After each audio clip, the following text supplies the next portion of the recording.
Hello, hello, j'espère que vous allez bien. Bienvenue sur Sarah Channel. Je suis Sarah et nous allons passer un petit moment ensemble. Alors, avant de commencer la vidéo, j'aimerais vous demander de vous abonner à la page et d'activer la cloche de notification pour ne rater aucune de mes prochaines vidéos. Alors, nous sommes ensemble pour des vidéos ayant pour thème dans l'intimité de Dieu. Il sera question de raconter des petites histoires de la Bible que vous connaissez peut-être ou que vous ne connaissez pas. Qui étaient les Moabites? Tout le monde se pose la question. Alors, les Moabites, on va dire, c'est le peuple qui est issu de Moab. Moab qui était qui? Moab qui était l'enfant de Lot, issu de sa relation incestueuse avec sa fille. Et pour mieux comprendre cette histoire, vous pourrez partir dans le livre de Genèse, chapitre 19, verset 37. Le Dieu qui adorait les Moabites était appelé Kémosh. Entre nous. Comment quelqu'un peut s'appeler Kémosh? Non, on n'a pas dit quelque chose. S'appeler Kémosh. Ça veut dire qu'il est vilain. Encore, je vois ce qu'il s'agit, il est vilain. Voilà. Et à cause de leur soi-disant Dieu là, God decided to punish them. À cause de leurs actions.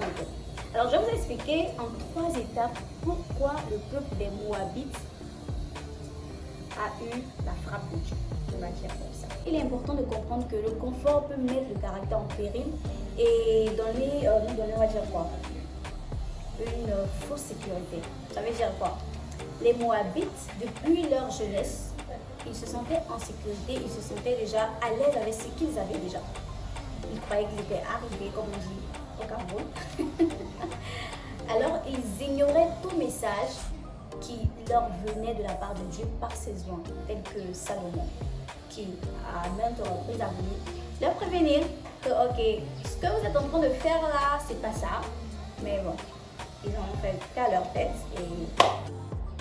Alors, ce qu'il faut retenir dans cette partie, c'est que la prospérité n'est pas preuve de droiture. Ça signifie quoi?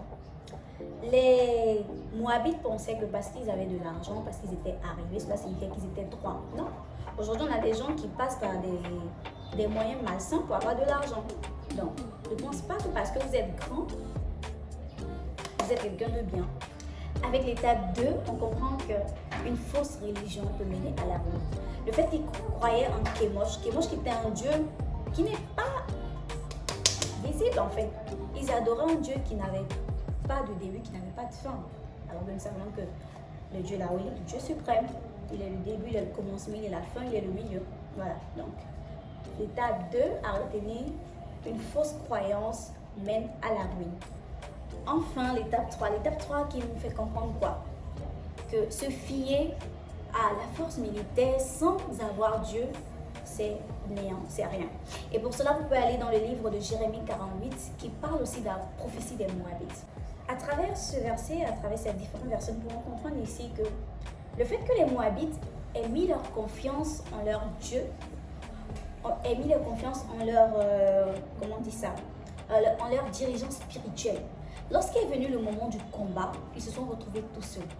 Il n'y avait personne pour les aider et ils ont perdu. Alors, c'était la petite histoire sur les Moabites. Si vous avez apprécié la vidéo, vous savez quoi faire. Cliquez sur le bouton j'aime, cliquez sur m'abonner et laissez des commentaires. On se retrouve dans une prochaine vidéo avec une autre histoire. Bisous, bisous.